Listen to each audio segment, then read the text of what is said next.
போகி ஏன் கொண்டாடுறோம்? பழையதை விட்டுட்டு புதியதை தொடங்கத்தான். ஆனால் அதற்கு காரணம் 2 கடவுள்கள் தெரியுமா?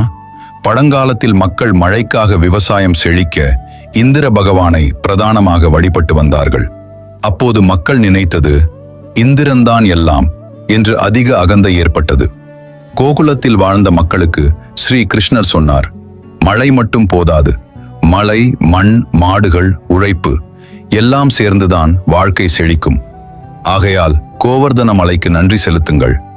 மக்களும் கிருஷ்ணரின் சொல்படி இந்திர பூஜையை நிறுத்தி கோவர்தன பூஜை செய்தார்கள். இதனால் கோபமடைந்த இந்திரன் கடும் மழை, புயல், வெள்ளம் எல்லாம் அனுப்பி கோகுலத்தை அழிக்க முயன்றான். ஸ்ரீ கிருஷ்ணர் தன் சின்ன விரலால் கோவர்தன மலையை தூக்கி மக்களையும் மாடுகளையும் பாதுகாத்தார். 7 நாட்கள் தொடர்ந்து மழை பெய்தும் யாருக்கும் பாதிப்பு இல்லை. இந்திரன் தன் தவறை உணர்ந்து அகந்தையை விட்டான்.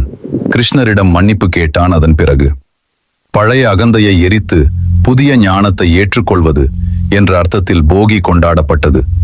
போகி அன்று தீயில் எரிப்பது. அகந்தை, பழைய தவறுகள், தீய பழக்கங்கள், இதுவே புராண ரீதியான அர்த்தம்.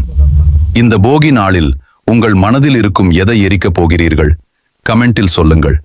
இந்த வீடியோ பிடித்திருந்தால் லைக், ஷேர், சப்ஸ்கிரைப் செய்ய மறக்காதீங்க.